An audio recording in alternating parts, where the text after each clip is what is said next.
The final empire will not be built with soldiers. It will not be forged through conquest or maintained through violence.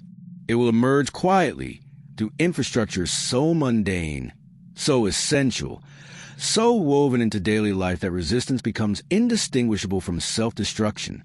This empire is being built now, in server farms, in central bank research departments, in the algorithmic architecture of financial markets. And its weapon is not force, it is foresight. For most of history, power meant controlling the present. Kings ruled territories. Empires extracted resources. Corporations dominated markets. But the ultimate power is not controlling what is. It's controlling what will be. And that requires something unprecedented. The ability to predict human behavior with enough accuracy that prediction becomes indistinguishable from control. The technology to do this now exists. Artificial intelligence systems process billions of data points per second. They analyze purchase histories, movement patterns, social connections, biometric data, emotional states extracted from keystrokes and mouse movements. They don't just see you. They model you. They create a digital twin, a shadow self made of probability and pattern.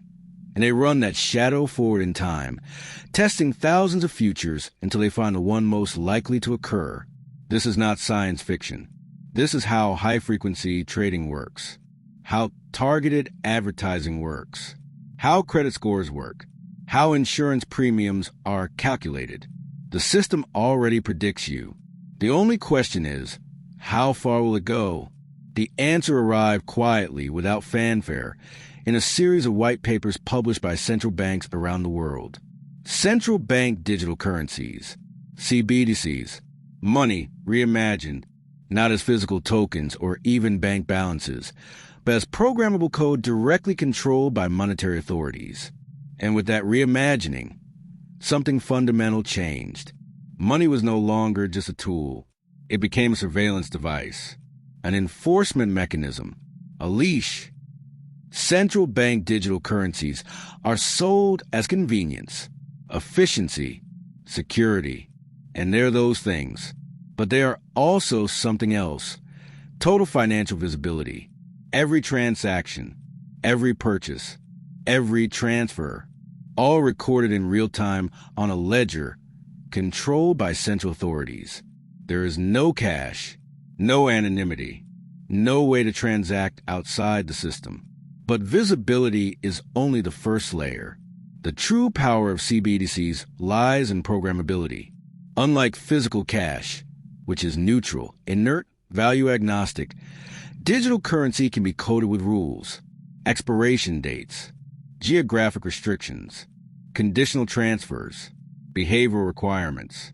Imagine money that can only be spent on approved goods, money that expires if not used, forcing consumption, money that stops working if you're in the wrong neighborhood, associate with the wrong people, express the wrong opinions. This is not hypothetical. China's digital yuan already has programmable features. The European Central Bank's CBDC proposals include controllability provisions. The Federal Reserve's research discusses adjustable parameters. The justifications are always reasonable, preventing money laundering, stopping terrorism, ensuring compliance with sanctions, managing economic stimulus. But the capability once built is neutral to intention. A system designed to freeze terrorist funds can just as easily freeze dissidents' funds. A tool to encourage spending during recessions can become a tool to punish saving. Infrastructure intended to modernize finance can transform into infrastructure for social control. And once that infrastructure exists, it will be used, not because leaders are evil, but because systems optimize for control, because bureaucracies expand their mandates, because power, once concentrated, finds reasons to concentrate further. Meanwhile, artificial intelligence continues its exponential growth. AI trading systems already execute 70% of all stock market transactions. They make decisions in microseconds based on patterns invisible to humans. They create and destroy billions in value faster than conscious thought. And they're learning. The next phase is already underway. AI that doesn't just trade financial instruments, but predicts and influences human economic behavior. Systems that know you'll buy before you decide to buy, that adjust prices in real time based on your psychological profile, that optimize not just for profit, but for behavior modification. Amazon's recommendation algorithm doesn't just suggest products, it shapes desire itself. When you combine programmable money with predictive AI, you get something unprecedented, an economic system that doesn't respond to human choices. It precedes them. In ancient times, priests claimed to speak for the gods. They interpreted omens, read entrals, consulted oracles, but their prophecies were vague, interpretable, subject to human error. The new priesthood speaks with mathematical certainty.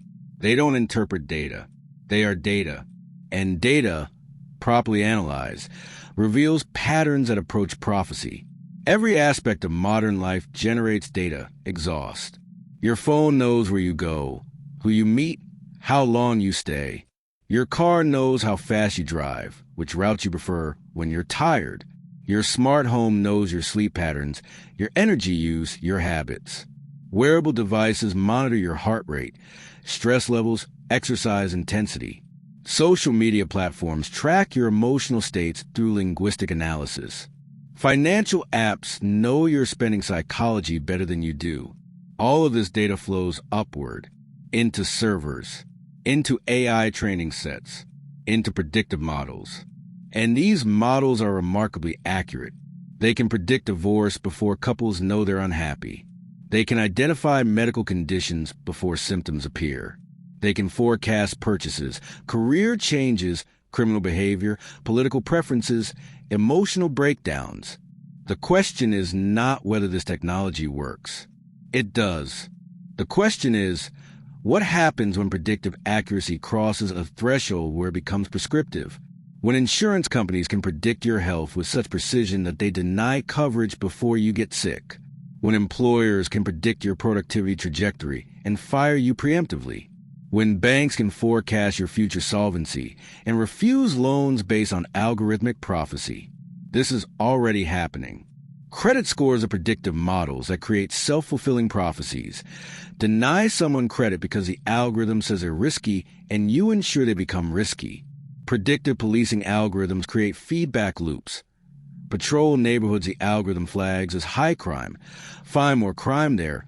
Reinforce the algorithm's prediction. The final step is integration. When programmable currency meets predictive AI, when financial infrastructure merges with behavioral forecasting, when the system that distributes resources is the same system that predicts and shapes behavior, you get an economy that isn't free. It's administered, not by individual decision makers, but by the aggregate logic of algorithms optimizing for efficiency, stability, control. And the terrifying beauty of it, no one is in charge. The system runs itself. Here is the ultimate secret. The empire that bought the future didn't buy land, didn't buy gold, didn't even buy companies. It bought time itself. By predicting with sufficient accuracy, it collapsed the distinction between future and present. What will happen becomes what is happening. The possible becomes inevitable. This is power beyond anything emperors dreamed of. Julius Caesar could conquer territories, but he couldn't know what his citizens would do tomorrow. Modern empires can't conquer territories without resistance, but they can predict what you'll buy, where you'll go, how you'll vote, when you'll dissent. And prediction, deployed systematically, becomes control. The infrastructure is nearly complete. Digital currencies are being rolled out. Social credit systems are being tested. AI surveillance is ubiquitous. Biometric identification is standard. The Internet of Things connects every device to the network, and all of it generates data. All of it feeds the models. All of it makes the system smarter, faster, more accurate. The final empire doesn't need armies because it operates below the threshold of resistance. You can't rebel against infrastructure you depend on. You can't boycott a system that controls your ability to transact. You can't opt out of a digital currency if physical cash has been eliminated. The cage is made a convenience. The chains are made of efficiency, and they're voluntary. This is a genius of the final empire. It doesn't need to force compliance. It simply makes non-compliance impractical. Want to avoid digital currency? Good luck participating in the economy. Want to escape AI surveillance? Good luck accessing services. Want to resist algorithmic control? Good luck remaining legible to the system. And so we arrive at the ultimate question.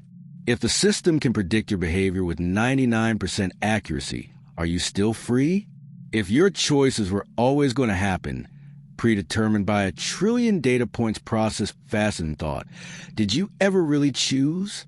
The empire doesn't need to force you onto path. It already knows which path you'll take, and it built the roads accordingly.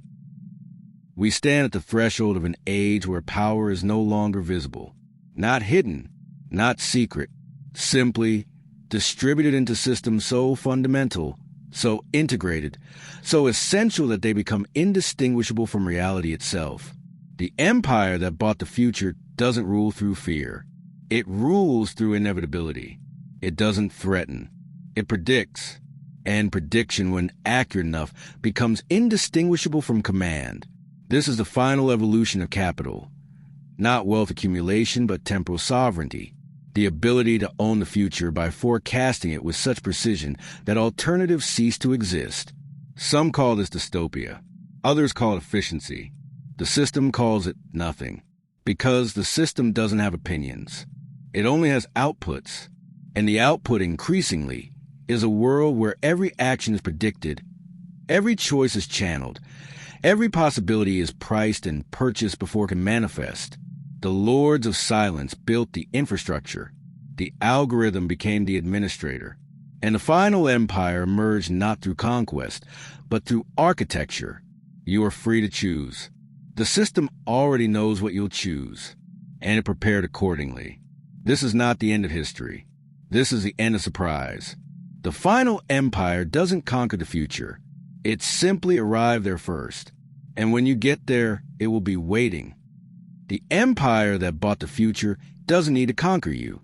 It already knows what you'll do next, and it built the world accordingly.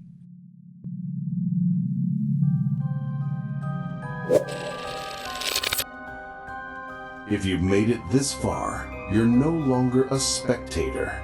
You're a witness. Subscribe to see what comes next. Like to mark your place in the ledger. Share to awaken another. The machine notices those who pay attention.